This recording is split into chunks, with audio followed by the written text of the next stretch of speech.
Time now to get the latest trends in dive retailing, travel, and training with Level Up, the podcast of Scuba Diving Industry Magazine. Now, here's your host, Scuba Radio's Greg the Dive Master. And that is me. Welcome to Level Up. I am Greg the Dive Master. Check out Scuba Radio every Saturday, 3 to 5 Eastern Time. However, today we're doing the official podcast of Scuba Diving Industry Magazine. And we have quite a group of folk to do the show today for the first edition of 2026. First, I go to Willie Klein, the man behind the madness. Willie, how you doing? And Happy New Year to you. Happy New Year to you and all of our great riders. We're going to get started here in just 2 seconds, but I'm going to start out by saying thank you to everybody on this issue. This was an absolutely fabulous issue. I think we had something like 18 articles in there, and we appreciate everybody's participation today. And thank you to all of our contributors, which were up to 60, and we just celebrated 2 years this issue. So nice. our 2-year anniversary was this exact issue. So thank you very much for everybody. 23 dive shops specifically writing for us, in addition to all you wonderful people out there. So let's get this going today, Greg. Yeah, I mean, it's going to be an exciting year, and to kick it off, the first edition for 2026, we go to the man, Dan. Dan. Danorr is on his way to one of the poles, I believe. Is that right, Dan, or what? Antarctica. Yeah, I'm in Ushuaia, Argentina right now, and we actually have a group of 90 people here who are on a citizen science expedition. And in fact, in about 15 minutes, I have a meeting with all of them to kind of outline what their responsibilities are during the almost 3 weeks that we're going to be down here in Antarctica. Yeah. Wow. Is it like stay warm, don't die, or is there more to it than that? Well, yeah, try to stay warm. I mean, the water temperature was measured where we're going to go at about 28 degrees. Woo! Oh, gee. Wow. Here comes the shrinkage. Just talking about and it. you know what's cool is that's a great segue into the title, into your article. That's right. It is. Yeah. Page 6 of the latest edition of Scuba Diving Industry Magazine. Why your customers need to dive their experience, not their C card. So, I've been diving a few years. I mean, and I don't even bother with my C card. But what can you tell us in that regard? As far as the article you wrote there, Dan?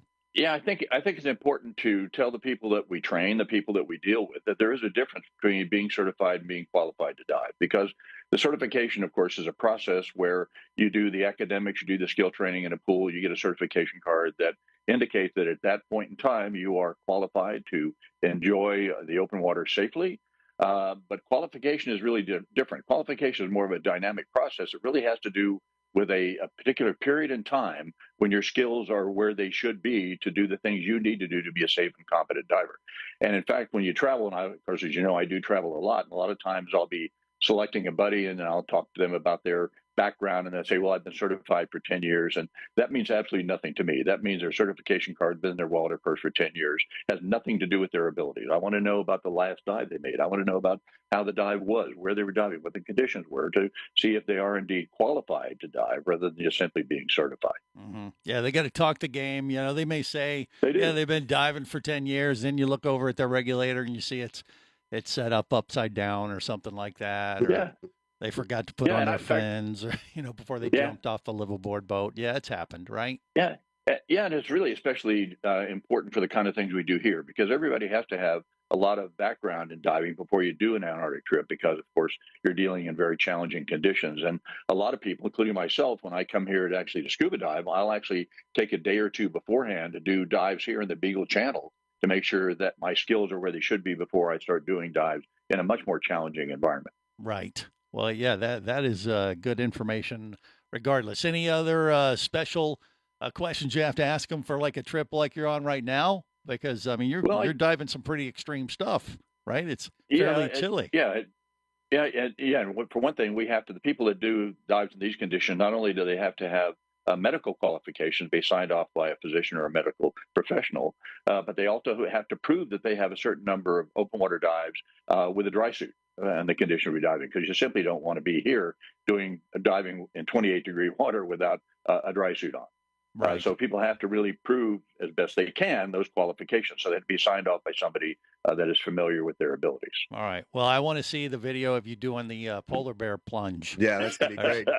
Shed the dry suit and just Show us how it's done there, Dan. So, Greg, something interesting. We're starting a new program called Pros Picks, and we're going to categorize and actually rank all the articles since we launched 2 years ago. And you just happen to be interviewing the #1 most read article of all of our editorial is danorr's October 2024 article on the 4 Ps of scuba diving safety. So congratulations. You're going to get a little award for it. It's going to be on our website, all that stuff. But anyhow, we're going to go through by category and rank each one. And I just so happens to pull that up today that you were the #1. So thank you for your great work. Well, thank you. Well, thank you very much. Thank you for allowing me to participate. Oh yeah, you It's got a great it. magazine. Well, we'll let you go there, Dan, because I know you got to go wrap up in something warm. Yeah, stay warm for what you're about to do. Okay, take care, everybody. Safe travels. Good to see you all. Absolutely. Happy New Year. Happy New Year Greg, to you. Yeah. Now we go from Argentina to all the way across the pond to Cyprus. That's right. In the Mediterranean. Yeah. So are you going to say her name, or am I going to attempt to butcher it? Please do it. Please butcher it first, and I'll tell you how it is. Yeah. Burcu. Burcu. Sounds French to me, but what do I know? And no, it's definitely Turkish. Yes, I figured as much. So Burcu came to us about 2 months ago, actually. Maybe it's almost 3 when he actually sent us the article. And we've been trying to find a time to run this article and a slot, because, we try to have our editorial kind of planned and to some degree. And it is just a fantastic piece. And I'm going to let her talk about it. But if you haven't had a chance to look at her article, go ahead, Greg, give her the intro, because it's just really, really remarkable. Yeah, well, it's on page 12 of the latest issue. Women in Diving, How Leadership Strengthens Safety and Growth. So the question is, you wrote about the disparity of women at professional levels. Why do you think that exists, Burcu? I say I did it again. Say it one more time. It's Burcu, and not very. It's a very common thing. Okay, when it comes with the interest from the women at scuba diving, it's there. When we start from the beginner levels, we've got so many women are starting. But when it comes to become a leader, to the leadership level, then it's become, and the drop is getting really, really visible. When we're talking about the divers who are starting to diving, almost half of them are women. But when it comes to the instructor level, when it comes to the dive operators or the leaders in the industry, it just goes really, really low. Dive shop owners or instructors are around the 20%. If we are talking about the actual leaders, it's actually 10 or 4% in some of the places. Wow. So this is a huge issue. And it's not because there is no interest. It's not because there is the lack of capability, but it's the system is there. And also we have a scuba culture. Mm-hmm. It's there. And when people are thinking about the actual scuba instructor, they're always thinking about a certain profile. And that is not exactly a woman looking like me. It's mostly, really tall guy, tanned, carrying 3 or 4 tanks on their back. And this is the stereotype of the scuba instructor. But we have to challenge that, because there are so many good women who can become a leader. And also that there is so much benefits to having more women in the leadership position of the scuba diving. I totally agree. I mean, and as far as breaking that mold of the bulky, guy carrying 3 tanks, I think I fit that bill pretty good as far as someone who can't do that. So I'm doing my part. Like all of us. But maybe not enough there. But I agree. We need more women in leadership positions. And I don't think anyone would disagree with that. We need systems to help the women to stay in the scuba diving. Because when we're talking about with the scuba diving instructors or the new scuba divers, and when they want to become a scuba diving instructor, they're always, I'm talking about the women, of course, there's a hesitation because they're not feeling really welcome. Mm-hmm. They're not feeling that their style of teaching is really what it's the way it's want. Because so most of the time, women are seeing more soft, but softness doesn't mean it's bad thing. There are so many things that a woman can bring to the industry. And by the way, I would like to apologize in advance. It's 11 p.m. here, way past of my bedtime.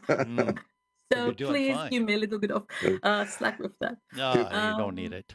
Burcu, I thought one of the interesting things you had in your article was on page 13. You were talking about invest in fit and comfort, how that dive shops should and resorts should invest in the proper size equipment. You quote a CBIU, a dive tourism study in 2023 that confirms what you see every day is what you wrote. Dive centers invest in fit and accessibility, see 12 to 17% higher repeat bookings. I mean, that's That just is correct. that's dollars and cents. You know, that's massive for a very small investment to have the right size for your customers.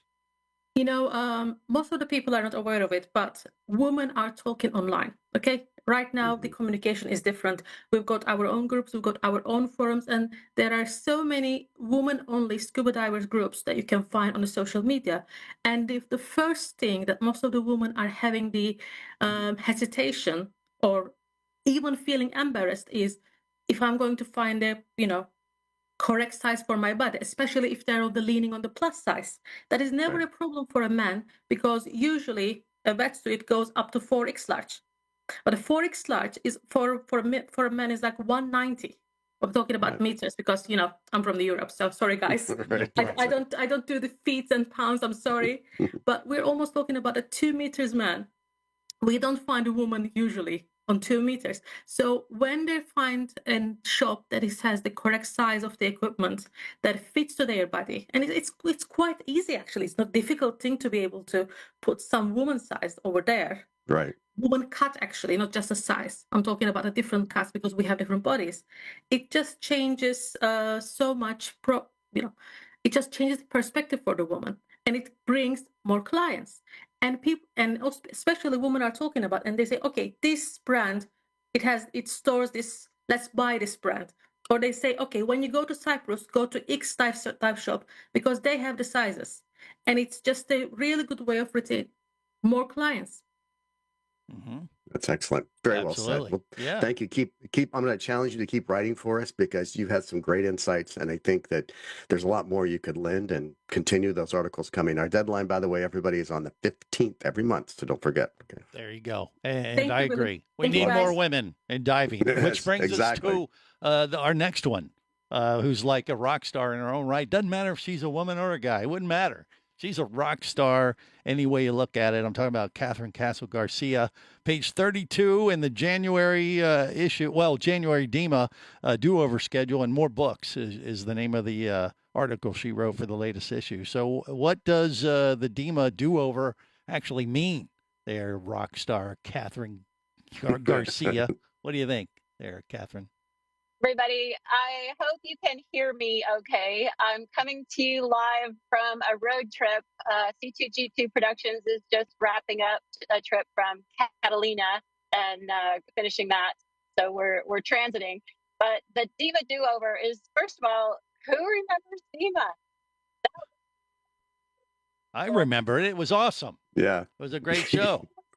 It was great, but it was several weeks ago. And then Thanksgiving and Santa Claus and New Year's Eve and all the things, plus closing out the quarter and ending a year. And a lot of things have happened in our minds since we attended DEMA, really excited about business growth and making certain changes in our businesses. So what I'm going to do is offer all next week what I'm calling the DEMA do-over, which is a Zoom session every day from the 12th through the 16th that repeat one of the sessions that I presented at DEMA. I was very fortunate to be a DEMA featured speaker for 2 sessions last year at the show. And then I was also sponsored by Deep Blue Adventures, who's one of your advertisers in Scuba Diving Industry Magazine, and TDI-SDI sponsored me as well. So I was very busy, met a lot of people, and shared a lot of great ideas. And for those people that got to attend one of my sessions, here's the chance for the do-over to refresh what we talked about. And for those who didn't have the chance to attend, now's your chance, because each day we'll go over a different topic, and we'll have about an hour together on Zoom. We'll go over the sessions, have time for Q&A, and also have time for individual networking so that people can talk to one another about what they took home from DEMA, what's working for them, and what their goals are for the future. So it's just a really great reset to get your dive business off to a fresh new start for the new year. Love it. Yeah, I love this idea. I think it's great. Yeah. What about? In order to Yeah, I was gonna. You're gonna tell us how we can join this Zoom session, I assume, next, right? Yes. So to join, you need to email me in order to get the link. So just email me hello at Clear Story Coach. I will send you a synopsis of each of the sessions. I'll send you the link and the password. And if you have any questions, you'll have a way to email me back and forth. And we can, if you have questions in advance that you want to pose and have me answer, then that's what we'll do. Good. Very cool. Give that email out one more time, Catherine. Make sure we get it clear for everyone. Yeah, it is hello at clearstorycoach.com. There you go. Absolutely. Cool. All right. All right. And it's next week, so don't waste any time getting in touch with me to get the session information and the link. It's 12 through 16 January. Hello at clearstorycoach.com. Excellent. That's great. Good stuff. Yeah, I mean, That's great. DEMA does kind of inject you all I with a got. ton of energy, and then we hit the holidays and maybe fall off the wagon a little bit. This might be a good way to Yeah. inject that energy back into your business sense. All right, let's move on to our next rock star, who also happens to be of the female persuasion. Margot Payton is with us. Page 30 of Scuba Diving Industry Magazine, Why Investing in a Child's Dive Gear Matters. So tell us what a dive retailer really needs to know, Margot, about selling gear to children and their families. What do you think? Well, I'd like to touch base on some of the things that Borju stated with women too. I mean, kids and families walk into a dive store. I think seeing kids' gear available, kids' sizes creates trust. It creates recognition. It creates, wow, this is a family-friendly dive shop. They've invested in family. They've invested in kids. And I think it creates a warmth, a trust, and an excitement for the kids. I think kids' gear is very important if your dive operation is really looking to attract families and wanting to have kids as a part of the future of that dive shop's business. I think for children, having their own set of gear creates a confidence. It creates safety, a level of safety for them and recognition, being able to dive with their own BCDs, their own fins, masks, and snorkels, even having their own regulators. There's lots of differences in comforts and sizes, and it's really difficult to fit kids into standard rental gear. I mean, kids come in all shapes and sizes, just like women do.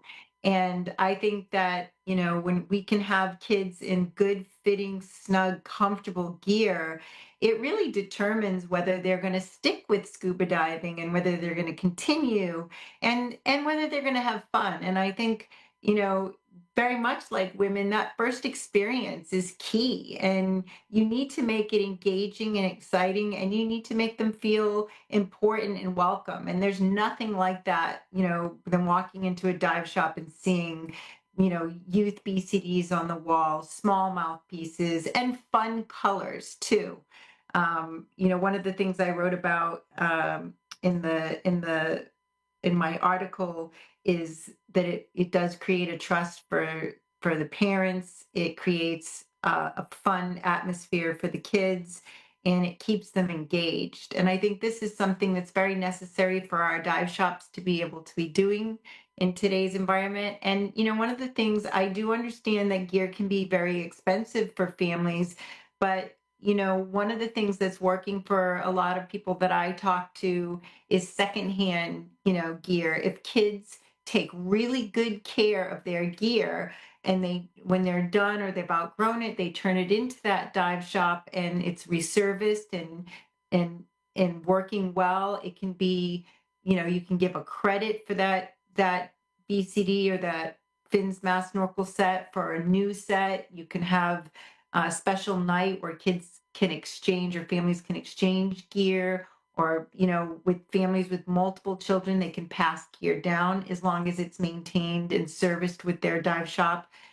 There's lots of ways to make this easy. And again, that does keep kids and families coming through that door. And Margot, to add exclamation at that point. Bob Hathaway, we did an interview with him on one of our other podcast series called From Behind the Counter. It's retailer to retailer talk. And he talked about his program called Captain Kid, I believe is what he calls it. And he does that. They sell an entire set to the children, and then they allow them as they grow to upgrade their gear, turn it in. They give them credit for it, so it's easier, it's softer on the parent's wallet, and that's exactly the program they use, and it works brilliantly for him. So thank you. If you haven't read her series, I think you're third or fourth into the series of 9 that you've been writing for us, go back, and the easiest way to find it, go to our website, scubadivinindustry.com, and just search for the word Margot. All your articles will pop up. And every one of them are fantastic insight if you're a retailer out there about working with. I love the multi-generation approach that you have, Margot, that it's not just about certifying the parents or the kids, but it's about bringing the grandparents into the fold because they can help pay for the travel or whatever it might be. So just some great marketing ideas. Thank you, Willie. And thank you for having me today. Absolutely. All right. Well, next up, we're going to the BVIs. Jeff McNutt, page 35, wrote an article, From First Breath to Full Circle, My Journey to Owning a Dive Center in the Island. So, Jeff, tell us, you're evidently a kid from Texas. How did you end up running a dive operation in the BVIs, of all places? You're living the dream, aren't you? Yeah. Well, it was unlike Dan. I was diving in 28 degrees this week, but that was 28C, Yes. which is God which bless is much ya. better. I went on vacation, and it was the best of times. It was the worst of times, and ended up going down for a year before I had kids and settled down. And I still don't have kids, and I've never settled down. So still living the dream. There you go. Well, he's being very shy about this because he happened to be coming through Dallas, him and his lovely wife, Casey, and we went to lunch, and he started telling me his story, and I'm like, Jeff, my gosh, you got to write that story. It's amazing. Mm-hmm. He's not just been a dive operator. You were, 23? You were the dive store manager for International Scuba here in Dallas, right? That's right. Right. And then went on to have stints at SSI as a Caribbean representative and manager, worked for Aggressor for years. So, I mean, you've got a huge in-depth background. He goes into a little bit of his article. It's a great read, how you ended up running an incredible operation down there.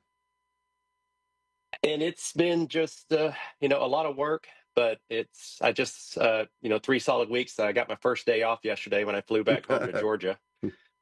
So that was a relaxing day on 3 airlines, but it's, it's something that I never thought I would do, but I can't think of doing anything else. So I took a little break and traveled the world and came back to it. And that's my happy place. Well, I was going to say a lot of your friends are probably super envious, or anyone listening right now, it probably is. But yeah, I would imagine you would be the first to say it's not as easy as it looks, but it's still very fulfilling. Am I right to assume such a thing? It's very fulfilling. And we definitely have those moments where we go, oh, they don't show you this in the dive magazines. What were we thinking? Oh my God. Right. So part of what fascinated me was that Jeff's able to be away from his business and it still runs. And anybody that's been in the tropical resort industry knows that it's absolutely just the biggest challenges for an owner to get away for, let alone a vacation or a week, let alone getting away for months at a time, that he can. And so I said, well, how do you do that? He says, well, we have standard procedures for everything. And so that's really the second article that I hope he's going to write for us, is how to create that set of standards and procedures and operating manual that gives you the ability to have that freedom as a business owner. And because diving is no different than any other business, we just don't have an educational system to teach people in our industry about how to do some of these basic things. So hopefully, Jeff, you can work on a series for us for that, because I was fascinated by that approach you have. It was a game changer for us. It allows I can speed the training process up when I'm talking to potential employees. And I'm happy to share that with them even before they work with me.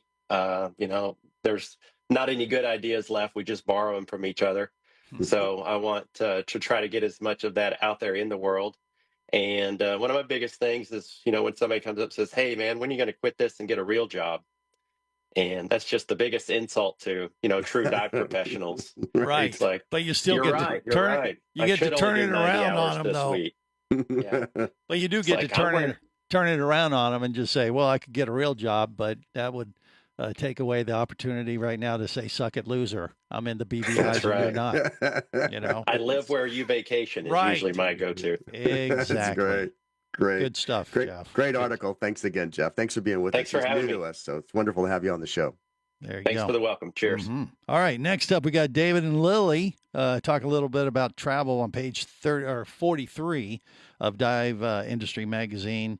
A group dive guide to the Philippines. So when a customer comes to a dive shop and says, "We want it all," where do you recommend they send them? To the Philippines? Okay, I'm just guessing. hold on. I Nope. got to point out All this right. beautiful cover that we're looking at right here Yeah. of a Christmas tree worm, which graced our December issue, was shot by Lily.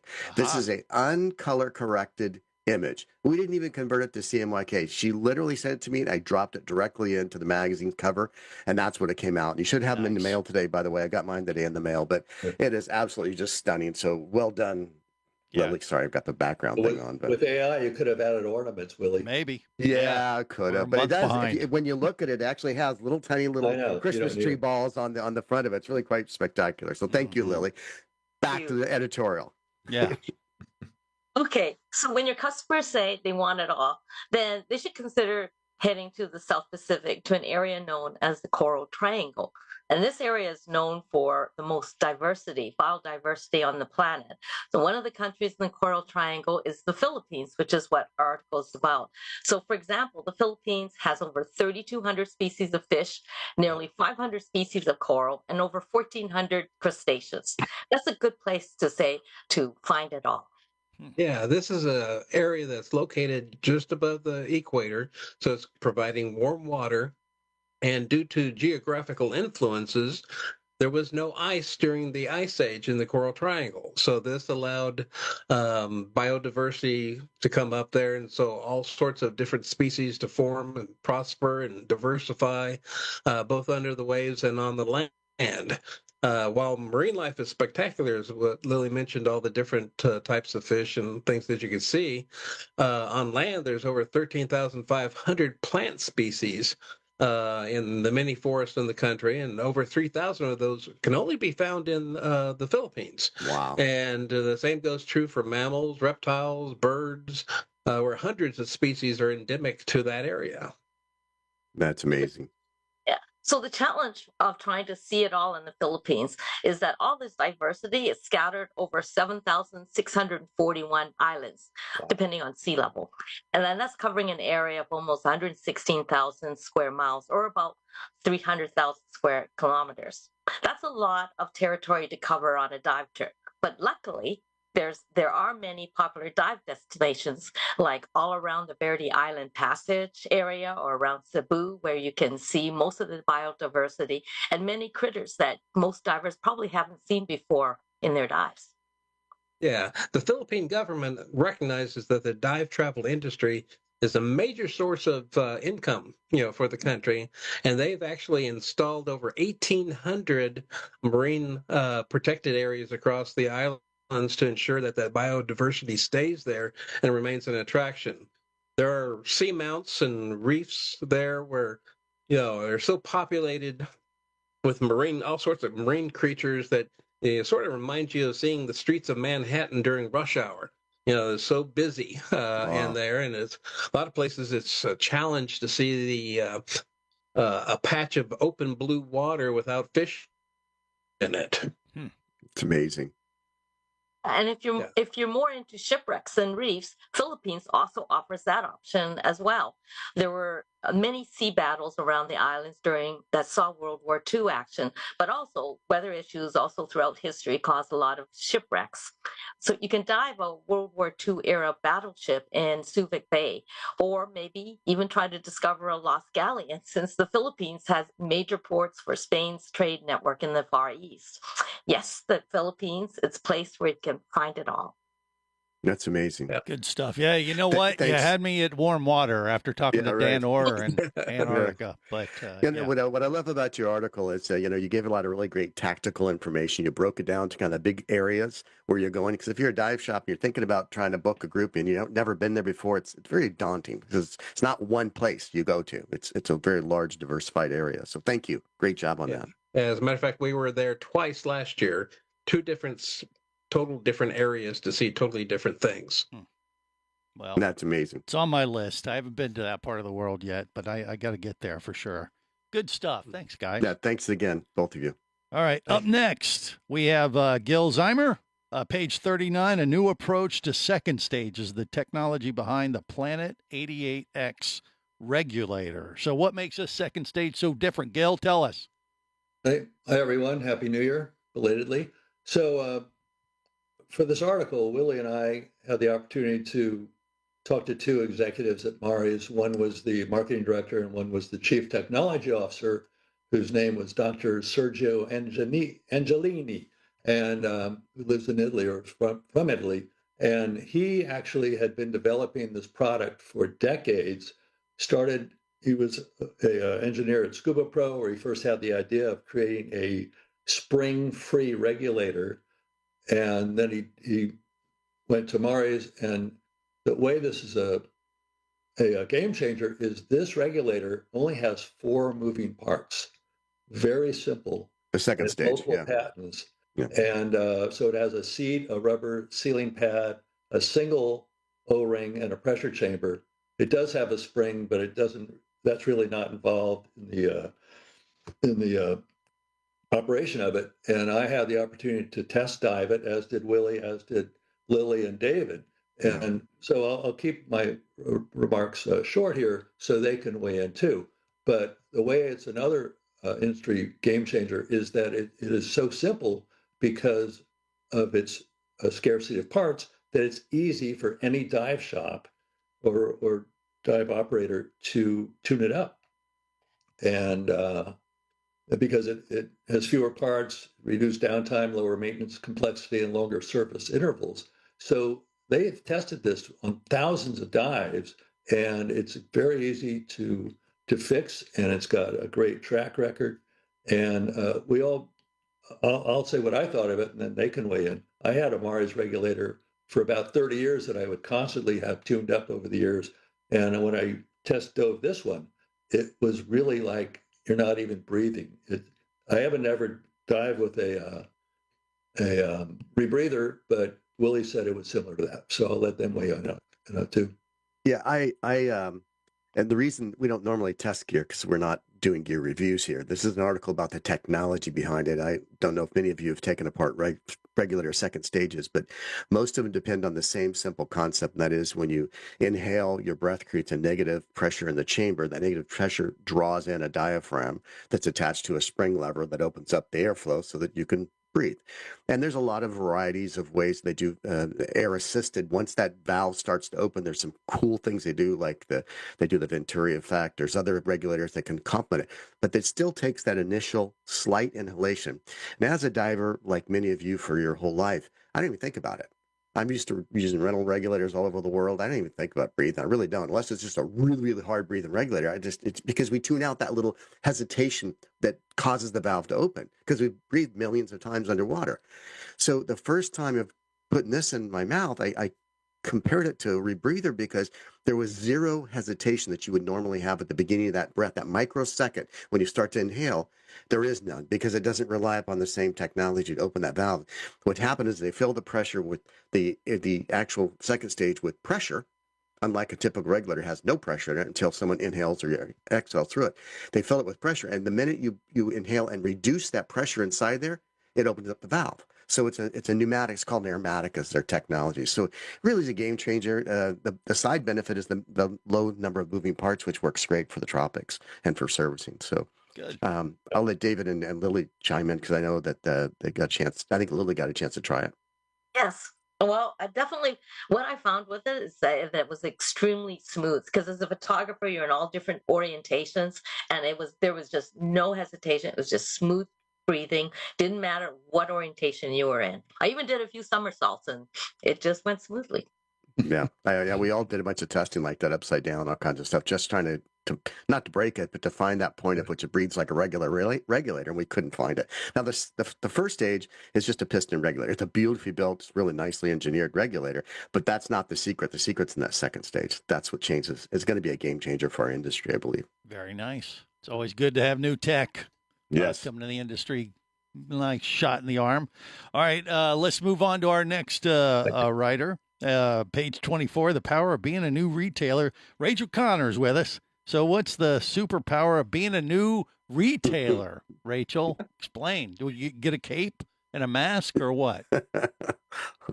Yeah, so for us, it's a new year, so new is really everywhere in the world. You see new goals, new resolutions, and a lot of times when you come into owning a dive shop and you're a new retailer, being new feels like it's your disadvantage. It feels like you didn't have enough time to learn everything. You're drinking from a fire hose, trying to figure everything out. I mean, talk about standard operating procedures. You're scrambling to get things in place. And so admitting that you're new is hard. But what we found, my husband and I, in coming into owning a dive shop over the last year, is that being new is actually your superpower. We took the approach early on to really get to know the people that walked in the door. We told our story and said, hey, we're brand new. Here's us. Tell us a little bit about you. Tell us what you do outside of diving. And it ended up opening up tons of opportunity. I talk a little bit about this theory, the strength of weak ties. It's a theory that was developed by Mark Gran Ovetter. And he was a psychologist that realize that your casual acquaintances, so your weak ties, are actually more valuable than the people that you know directly. And that's because they bridge these social networks and they really expand your network of opportunity. So we have a couple examples that we talk about in the article of just how we were able to really maximize those strength of weak ties to bring these large partnerships and reoccurring revenue our first year in business. That's brilliant. Stuff. Yeah. Yeah, I love this series. And again, if you are considering buying a dive shop, you're considering selling a dive shop, we've got two great series. Dive Ventures wrote an entire series, about a 5-part series on selling a dive shop. And Rachel has written this beautiful, I think this is your 3rd or 4th installment, maybe 5th installment now, has been writing a regular column every month. And we actually call it From Behind the Counter because we really want it to be from behind the counter. And she's really kind of taken us on that journey of how she did her due diligence, how they found the shop, how they handled the transition of customers, and now the power of weak ties, which is really, really an interesting concept that people kind of overlooked. And it just comes down to listening to your customers, right? Yeah, I mean, we want to get in front of our customers, get out from behind the counter and really get to know them. A lot of people that are divers that want to dive, that come in your shop, they want to see you succeed as well, especially as new owners. And so really just getting to know them and asking them for help. Once you reach out to your customers, they may have some really good ideas to get partnerships off the ground or even just help you grow your business. And you won't know if you don't ask. That's great. Well, thanks for this great series. I can't wait to see the next one. But it's really, I think it's resonating with our audience. I know because it's one of the most popular series. Thank you so much, William. Sure. Appreciate it. Good stuff. All right, Jeff. Sincere and Pino is up with us the first time. For 2 years, right, Jeff? Yeah. You finally got the last name right. Thank you. Thank you. I'll be here all week. Help yourself to the hot and cold salad bar. Page 27. Time to move on. Tips for discontinuing time with a distributor or manufacturer. So when is it time to make that kind of big decision there, Jeff? Like at the beginning of the year, like where we are now, or what? Well, I don't think I think the timing of it is based on when you're ready as a dive retailer to make the move. But I think there's a lot of reasons why you might want to consider it. First of all, perhaps they want to change your dealer agreement to a point where it's just not going to be feasible for you to live up to those terms and conditions, or maybe their prices and increases are such that you're really feeling the pressure with your customers. I was over at the shop today just talking to them about, supply chains still, if you can't get the equipment, what good is the dealer agreement? Right, and exactly. What are you going to do with it? Or maybe the dealer or the distributor manufacturer is not keeping up with the technology and the innovation, and you really have customers that want something else. So there's a lot of reasons why you might want to consider dropping them, and you might want to make that decision pretty quickly. But I think you need to consider a few things on that. First of all, one, um, do you have suitable replacements? Do you have somebody lined up that you can depend on, that you have the gear that can replace what you're discontinuing? So that's an important piece of it. And then the second thing is, a lot of times our agreements have been longstanding. We've been with distributors or manufacturers for a long time, and we have a lot of stuff. We have a lot of inventory. So what are you going to do with that inventory? How are you going to sell it off? You're subject to certain pricing, minimum advertised pricing, and things like that. So you can't really, may not be able to discount the gear to move it along. And then a big one that bothered me more than anything, if I was considering moving on, is how are you going to service the customers that you sold that gear to, of the manufacturer that you're discontinuing, because you're not going to be able to get the repair parts, you're not going to be able to keep up with the training and things like that. And that's a big one that you have to have figured out, is how are you going to service that gear that you sold that person a year or two ago? It's not an easy one. And then finally, the last thing I think you want to make sure of is that you have your message, your communication out to your customers about why you're moving on from that product line or from that manufacturer. You have to give a clear, concise message to your customers why you're doing it, and ensure that your staff is echoing that same message out to your customers. I mean, they may not like the fact that you're moving on from something, but it's a business decision. So communication is really important. I mean, I know for me, I would be impatient. It's like, okay, it's time to move.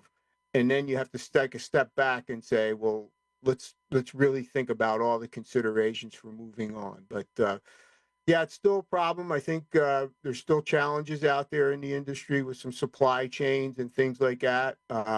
And hopefully it'll get better. But when you want to move on, just think it through. Mm-hmm.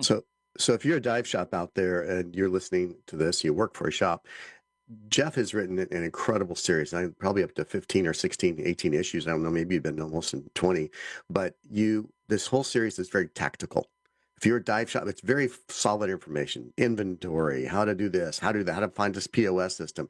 It's very tactical. So if you're a dive shop out there and you're looking for some tricks and tips of trying to get better at your craft, search for Jeff, because he's going to have to actually put Jeff C in, because if you put Jeff, we got a bunch of Jeffs to write for us. Maybe I should write a book, huh? Yeah, you know what? I happen to know a publisher.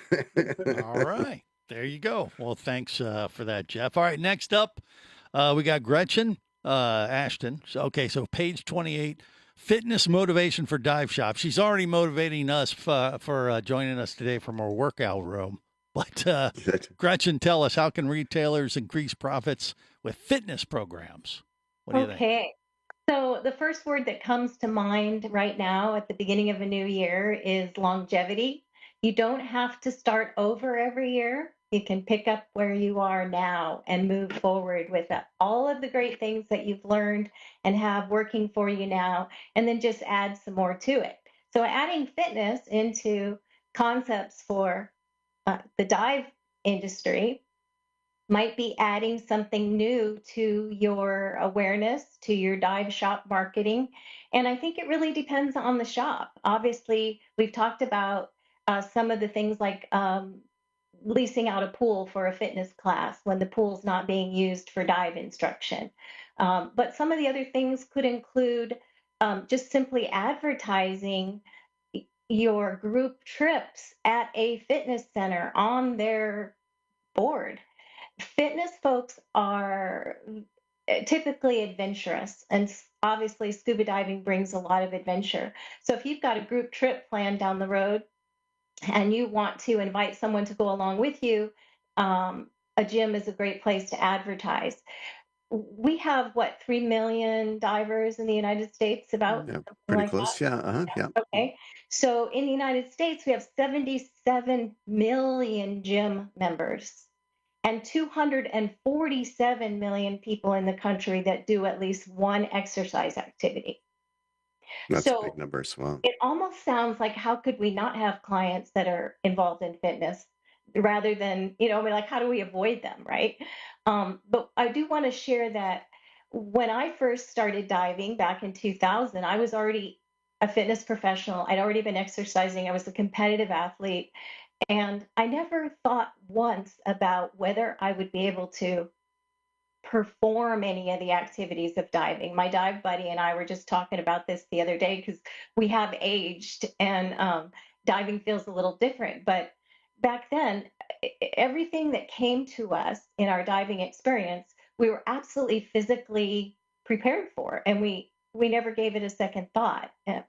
And so I think there's some real advantages to reaching out to folks that might be willing to be adventurous, to come into the shop and get certified, to go traveling with you, to advance their training, because fit divers are more likely to dive more often, advance their training, and just be just open and interested in that market. When I opened my fitness studio, I worked in big gyms, and I realized there was a client base for a market outside the gym, not in the gym.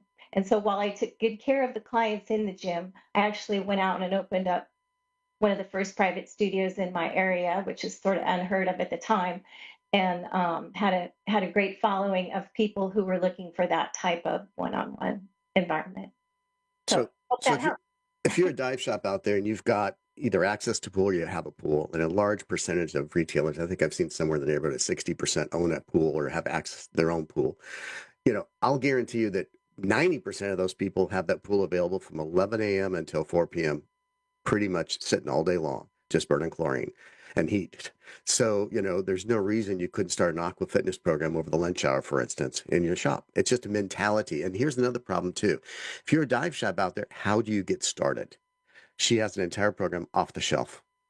Bam. She'll send you all the materials, everything you need to do. You don't have to teach it. It's all set up, and she's got it all under control.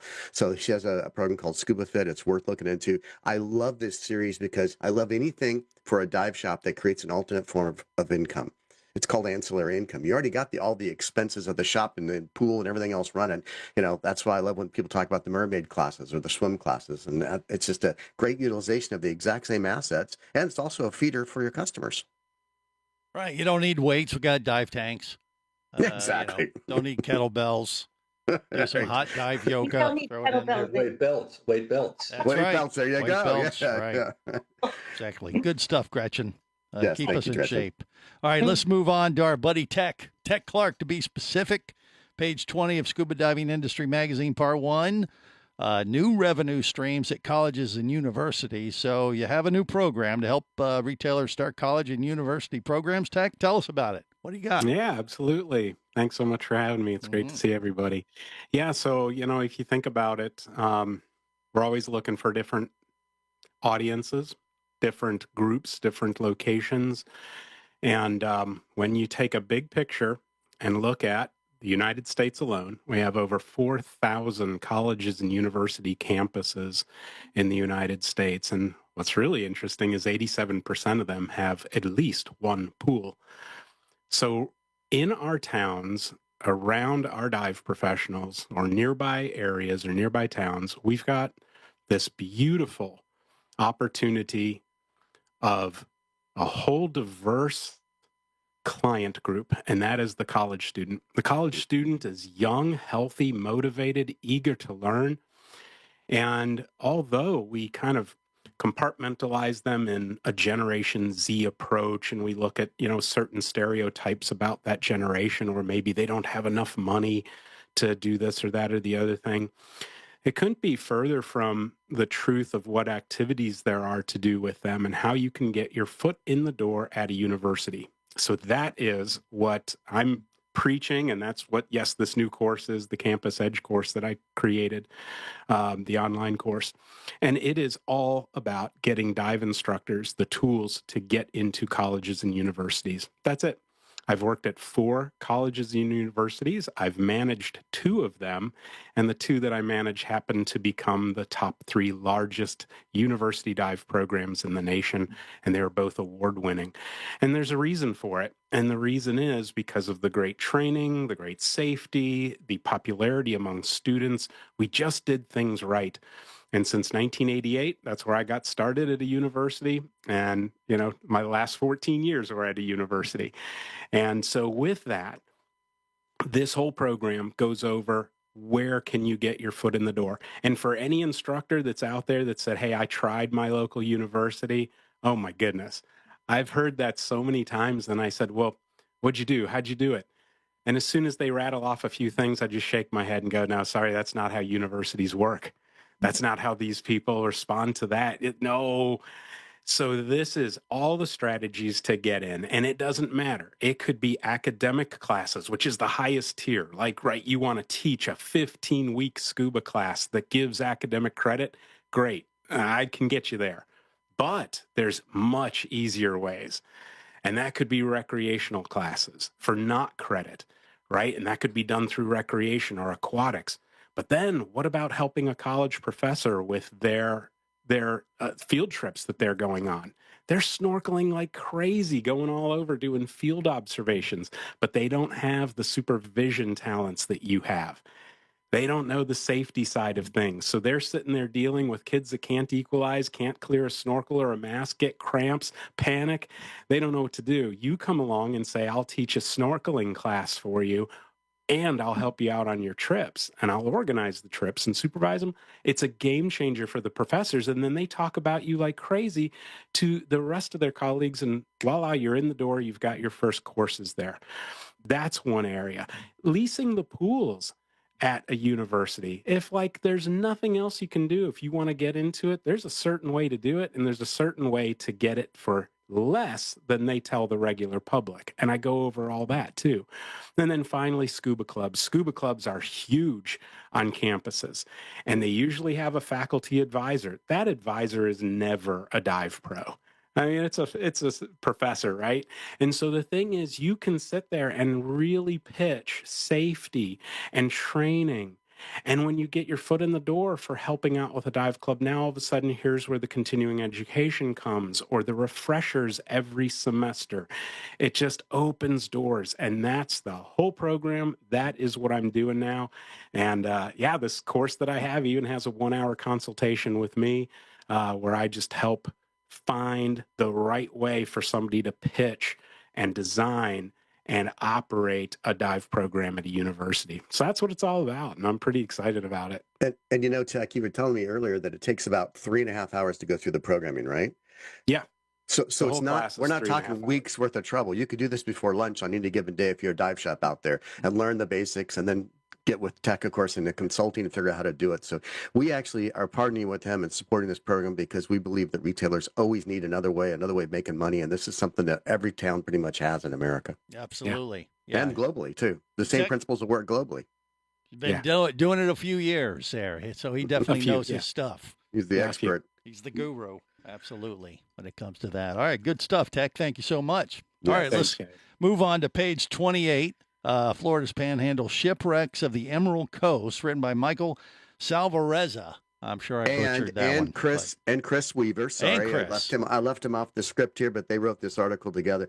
Yeah. So these guys reached out to me, I don't know, a month or so ago, and I was fascinated by the article. They'd actually written for Diver magazine for the Roark Media folks, and it was beautiful, beautiful. But that area has so much attention right now in the media because of the sinking, the possible sinking of the United States, but of all all the other wrecks they've got down there, it's really turned into be like a huge destination for diving. And I thought, if you're a shop and you're located anywhere in a 600-mile radius, which is a one long day drive, you could load up and do a carpool down and take your own group without having to have a huge amount of lead time, and you could pull a nice group together and have a group trip there. But I don't think that a lot of people understand where you go. What are the wrecks? And turns out there's a ton of them. And if you look they just sank the Black Pearl from the Pirates of the Caribbean in that neck of the woods. Isn't that right, Absolutely. Michael? Tell us about that's right. Yeah, so, and Willie was just taking a lot of what I was going to talk about, but exactly what right. we do. A lot of people, when you're thinking about dive destinations and you're thinking about domestic dive destinations, not the international exotic location. You know, the Florida Keys, the west coast of Florida, maybe North Carolina with those wrecks there. I don't think the Gulf Coast gets as much press as these other locations. And you're right, William, that you know, if you're in that general area, 600 miles maybe, you can drive there, but it's also easy to fly there. You know, several gateway airports there, Pensacola, for example. The Florida Artificial Reef Program is extremely active. There are hundreds of artificial reefs in these waters. Many of them are shipwrecks, and they're not all the same type of ship. There's a vast majority, a vast, I should say, array of different types of ships.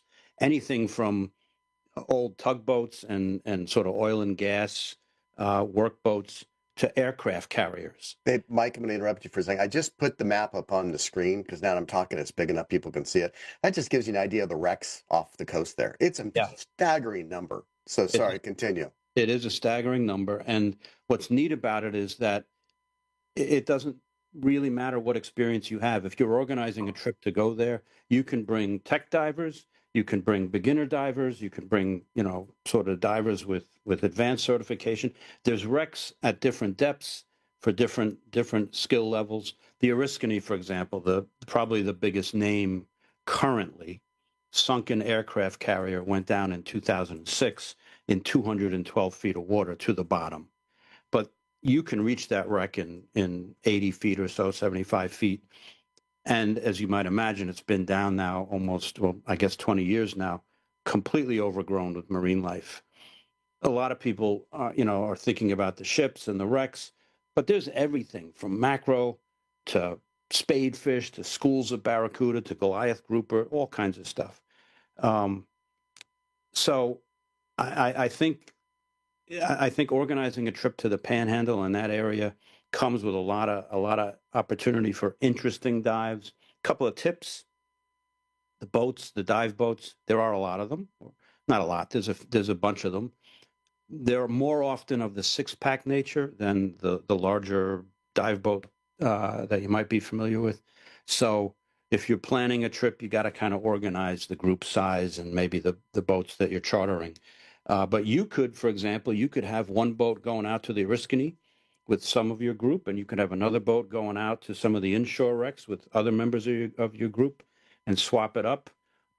There's a lot of different approaches. The other thing is they don't usually provide tanks, so you got to make sure you're working with a local dive shop to bring the tank and the weights, unless you're driving and you bring your own stuff. You did mention the SS United States, and that is going to be a real game changer in that area. The United States is a massive former luxury liner. I'm going to ask Chris Weaver to talk a little bit about that wreck, which is not yet sunk, but it will change the game. Well, it's going to be like the biggest in the world artificial reef. Is that right, Chris? Yes. Tell us about it. It's definitely going to be the biggest. 990 feet, 101 foot beam. It's going to be a world-class wreck, assuming it goes down. Yes, expecting it hopefully in mid-February sometime if the weather's good. They're expecting it to maybe put it out about 20 to 23 miles south of Destin.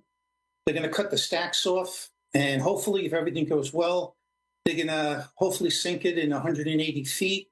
And then, again, if the gods are great, the top deck hopefully will be between 55 to 60 feet, which will be a perfect depth for all, dive experiences and levels. Right. Oh, that's excellent. And when we were there, Chris and I went to see it in the dock in Mobile, Alabama, where it's being readied, so that you can imagine the operation to clean a vessel like that. It's just enormous. But we talked with some of the dive shops down there, and they are absolutely poised for a game-changing event. There was one boat that we were diving with. He said, "I'm going to buy a second boat just to deal with the expected crowd that's going to be coming." The other dive shops are completely rejiggering their schedules to anticipate, every single day dive trips out to the United States. So it's really going to bring an influx of divers from around the world, And so I would say if you're planning a trip there and you're going to bring a group down there, start planning it now because it's going to be probably difficult to get spots on those boats initially anyway. Right. Right. Yeah. How many are you usually on a wreck like that? They'll set up a bunch of mooring buoys on the actual wrecks. Have you already worked that out, Chris? Or are you guys still managing that? I don't think they said they're going to put any mooring buoys because of something with traffic and stuff like that. Because I know a lot of the other wrecks that are there now, they don't have those. Okay. So they're going to have to talk to the state to find out whether or not they're going to be able to put those on there. Mm-hmm. All right. Well, the dive operators will find a way to get the divers out there for sure. They sure will. But thanks for that great article, both of you. And they have run a company called Eco Photo Explorers. So go check them out. They've got some great photos on their site, and they're great photographers. So any other ideas you guys have, we're all game. But I love this. I love the focus on that northern Florida area. It's just there's going to be some big things, like you said, happening with this United States thing. So thanks again for writing for us. You're welcome. Go. Greg, I'm going to switch gears here. So last month we had an article by Kramer Wimberly, and he is last but definitely not least. And last month we had a mix-up on my part, and he didn't get the invite he was supposed to get for the podcast. And so his article was so important, I wanted to have him on our show, and he needs to talk about it because I got to be honest with you. I've never had Samuel Jackson as a photo in our magazine before. And on page 42 of last month's issue, he talks a little bit about his program and about the fundraisers they've done at the History of Diving Museum with some incredible celebrities. But more importantly, what it is they do as a mission. And it's a really cool mission. So I'm going to give you back to you, Jeff, and Greg, and you can bring him in. Well, Kramer, welcome, and so tell us, what does Samuel Jackson and Diving with a Purpose have in common, other than they're both extremely cool? Yeah, things to do and be. Thank you for having me. Thank you for the invitation. Yeah, I feel like I'm kind of behind the curve because everybody else has done like multiple articles here, so I need to get to writing, apparently. Yes, you do. Right. Simon Jackson was generous enough to lend his time, his voice, and some of his finances to a 6-part miniseries or docuseries on the transatlantic slave trade back in 2019. So I had the opportunity to work with him on 6 series that actually originated with a ship associated with the transatlantic slave trade that came out of the Florida Keys, the slave ship Guerrero. And that particular ship was the rationale behind the development of the organization that I represent, Diving with a Purpose. Right. And also working on that miniseries, he provided me with some funding to help my youth program that I started to address the damaging effects of climate change and what we need to do as divers, non-divers, adults, youth, dive professionals to address the decline in the coral reef ecosystem. So my program is called CARES, a collective approach to restoring our ecosystem. So we go out, we do community education presentations to anyone that will listen. We do a host of trash derbies to remove trash and debris from the ocean. We engage in coral ecosystem monitoring, and we partner with organizations to do ocean healing, outplanting corals and sponges back out onto the reef to try and heal the reef and restore it back into health, to hopefully prevent the dive industry and people from sending divers to the other side of the world to enjoy the coral reefs. The idea is to help to restore the coral reefs in the Caribbean and make the Caribbean a dive destination again. It's very cool. Very cool effort. Yeah. How do people get involved in this? Exactly. Is there a website or something, Kramer, they can go to too? Diving with a Purpose has a website, divingwithapurpose.org, and Diving with a Purpose DWP Cares is also has their website also. So anyone who wants to can participate. We go about training, like I said, non-divers about their relationship with the ocean and how to engage sustainably without damaging the coral reef. Right. And I got to ask, I do got to ask, though, Samuel Jackson, coolest man on the planet or what? Diver or non-diver? Doesn't matter, right? Diver or non-diver, Sam's a diver, right? And yes, absolutely, right. The support that he's given me has actually allowed me to expand my youth program so we could do a phenomenal amount of work, and it helped for the last 5 or 6 years. So, well, he just went up a notch or two in my world, knowing that he's a scuba diver and doing good work like that. Since we've already published this image, I guess I can go ahead and show you. So this was right out of our issue last month. If you haven't seen it on page, I think it was 47. But it's a really great article, not just because it's got Samuel Jackson in it, but it really talks about in more detail what their mission is. And we need a lot more people like doing what you're doing there, Kramer. So thank you so much. Yeah, Gil, question? Yeah, what do you got, Gil? I was fortunate enough to meet Kenneth Stewart, who created Diving with Purpose a few years ago through Michael Manduno, and I interviewed him for an in-depth story on In-Depth magazine. And he's an amazing man who has trained over 500 African Americans to dive. It might be a lot more than that. Maybe you can add to that, Kramer. It's several hundred, but he doesn't just train African Americans. He trains everybody. He focuses on youth in Tennessee, trying to get them to appreciate the outdoor world. And yes, he is a phenomenal person. And I absolutely hate him because I was retired and he drew me in. Sucked you back in, huh? Yeah. He's probably grooming you to take his place because he's nearly 80. He's a visionary. Thank you, everybody, for this. Nice to meet you. Thank you, Kramer. Thank you, everybody, for this issue. Greg, we're close to finishing up here. Yep. Next month, we have some really cool things coming. Of course, Al Hornsby has been writing this incredible series for us, and they're one-page zingers, I call them. He's dealt with more litigation and lawsuits in the diving industry than any single person. As the former legal executive over at Patty for decades, so he writes these really succinct articles. He's writing another one next month on liability, which has been his champion. Gil has a fabulous article coming out on the famous Liz Parkinson, which happens to be, and it's so sad that Britton's not here today, but that was Britton's instructor. Britton and Cayman, my two kids. She was working at Stuart Coves at the time and certified them both. So she's gone on to become one of the most popular women in Hollywood for doing stunt work.